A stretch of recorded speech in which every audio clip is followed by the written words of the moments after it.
Hello, Slicey Dicers. This is Brian with another knife review for you. Today, we have the Bestech Exploit.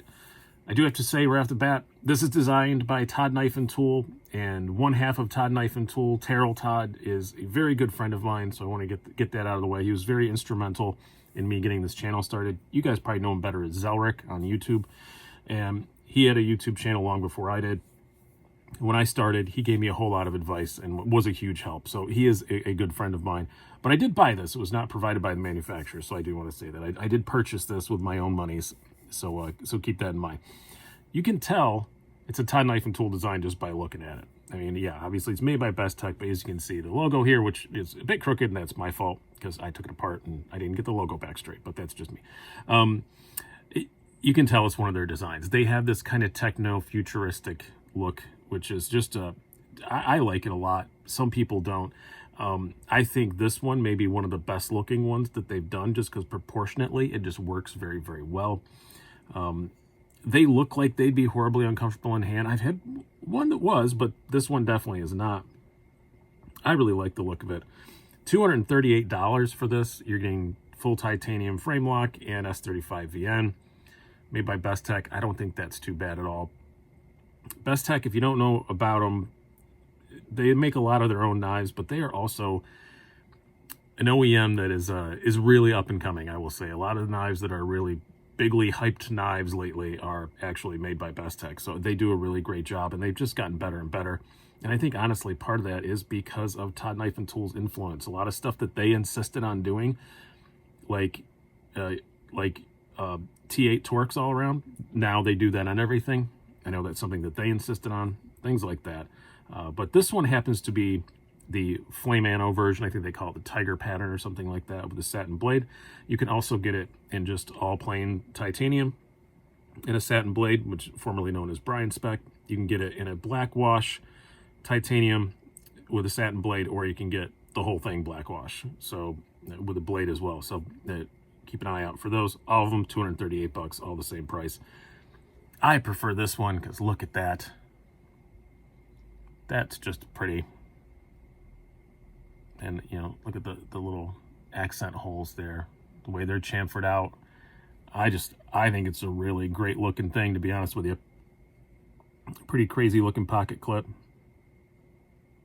Yeah, overall shape, a bit Strider-esque maybe, but a lot of knives are, so that's not not horribly uncommon to see. And it's no secret. I know that Terrell has said that he's a big Strider fan, so it's not odd that it has it's definitely not a Strider copy, but it's not odd that it has some Strider kind of influences to it, and I see no problem with that. Let's do some specs and some size comparisons before we get too much farther here. So line it up against some of the squares here. So you have a blade length of 3.5 inches, overall length of 8.2 inches. Blade thickness, fairly thick, 0.155 inches. I'm not going to call it quite 0.16. Handle thickness, 0.52, and a weight of 4.9 ounces, 4.98 ounces actually. So as near as not matters, 5 ounces. I don't really have much of a problem there with that. That's for full titanium and a 3.5 inch blade. That's kind of average. We'll bring out a couple of Spydercos. You have your Mannix 2, which this blade shape kind of reminds me of, and the Para 3. So you can see it's pretty close to Mannix size. Bring our usual Benchmays. Then we're going to bring out a couple other titanium folders, and then we will bring out some other Todd Knife Tool designs. Have your full-size bug out. Your full-size Griptilian. Try and line up the pivots. So you can see, again, about Griptilian size. Now some other titanium folders. One that I thought would be interesting to show, because it is also a fairly large, big titanium front flipper. This is a front flipper. We'll get to that in a little bit, but I assure you it is a front flipper, the Exploit. This is the full-size Concept Excipitor. And then one, not a front flipper, but another titanium folder that is always not far from me. This is the Wee Mini Buster. So yeah, a couple more Chinese full titanium knives. So yeah, very close in size to the Excipitor, and both front flippers. And then we're going to bring out, first of all, this is a Bestech malware that I've had for, since Blade Show 2019. Todd that I just mentioned, he just threw it in my backpack. This was his knife. I said I didn't have one. So he tossed it in my backpack, and I found it later, and it was a nice little surprise. You can see it's a little shorter than the malware. Malware's a big old stinker. And one of their earlier designs, things were much more experimental, maybe I should say. And then we'll put that aside and bring out a couple of prototypes. These are Wii collaborations. They don't only work with Bestech, they work with Wii a whole lot too. These are not out yet. I'm not sure when they're going to be, but imminently, I guess is the best way to put it. This is the root kit. Runs on phosphor bronze washers, which is kind of unique for Wii. I'm pretty excited about this one. And the Roxy 3. They've done other sizes of the Roxy, at least one other one. That's the one that I had that ergonomically I didn't like as much, but this one actually works very, very well. But you'll see a full video on these two prototypes. I just wanted to use them as size comparisons and just to kind of show how their design language moves about all their models, no matter who's making it.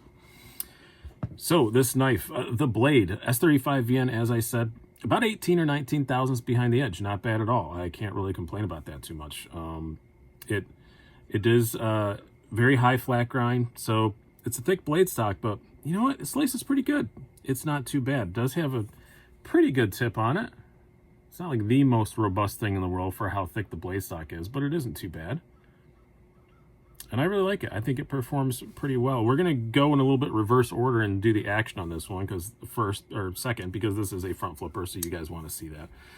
We'll do the front flip first. I was going to show how easy a spuddy flicks, but it's meant to be a front flipper, so let's do that first. You do want to make sure your hand's down a little bit because you can kind of bonk your finger if you're way up here, but that's not really where your finger wants to land anyway. But yeah, detent's pretty darn good for a front flipper. Now, it's not as strong as it's going to be in a regular flipper knife. Front flippers almost never are, but I think it's dialed in pretty good for a front flipper. It's exactly the amount that you want. And it still has plenty enough detent for thumb flicking, spuddy flicking, all that.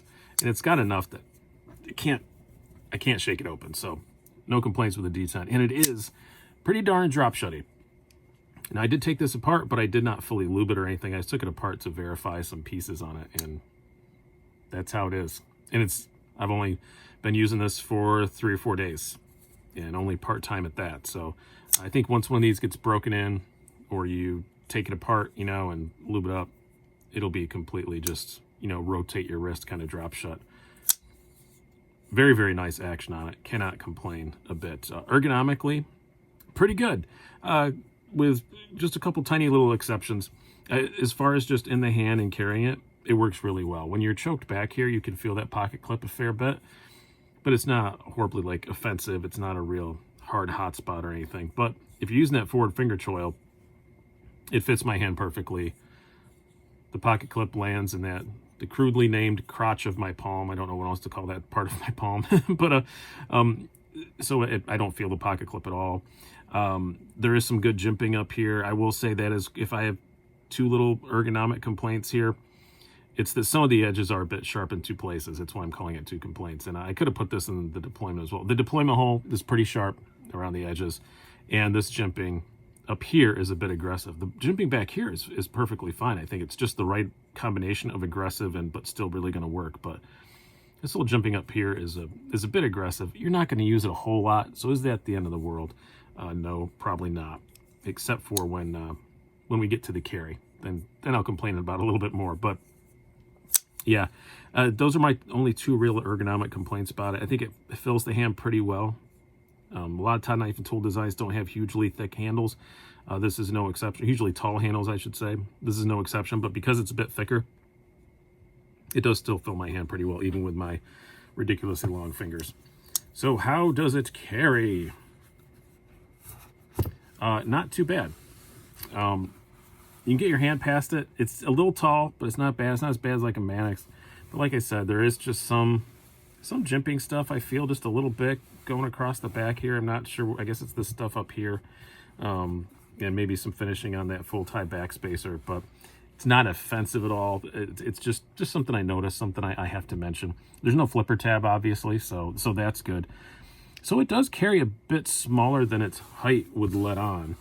Let's just put it out next to Mannix 2, because this is one that's a knife in this size category that's fairly tall, that really kind of dominates your pocket. So you can see it's still a little bit slimmer than that, but not a ton. But this does feel way smaller in the pocket than a Mannix 2 does. So overall, what are my impressions? I think the price is right. I think $238 is just about right for a higher end Bestech. Maybe there was a time a couple years ago when it might have been more in the $199 range, but I think those days are long since gone. I think Bestech's reputation has gone up a bit, where they can't afford to pay a bit, or they charge a bit more. They have really great packaging and everything. They have little zipper pouches, really high quality stuff. And the flame ammo, they don't charge any extra for that, which is kind of surprising. Most companies do charge extra for something like that. Not a lot, but it might be $5 or $10. They don't. All of them are $238. Yeah, the quality is there. The blade steel's there. Bestech seems to do a pretty good job with the S35. I've never like hardcore tested it, but because honestly, I've never had a Bestech S35 for a really long time. But anecdotally, it seems to work really well. I guess my malware sharpens up really well. That works well. So yeah, it seems to be all right to me anecdotally. But again, I'm not the be all end all expert on steel. Taking it apart was pretty easy. My only little qualm is putting it back together. It's hard to get that straight. So there's that. But other than that, it was super easy. I really like it. I think it's a very nice knife. And yes, one of the designers is a friend of mine, but I think even without, I'm just a fan of the look. Again, if you like the look and you're fine with the price, get one. They're really cool. Now, they're not available like everywhere yet, but they are starting to pop up. So go check them out. I know Knife Center has them right now, and I have good luck with them. So go check them out. Go look around. Hope you guys have enjoyed this. I've been Brian. Have a good one.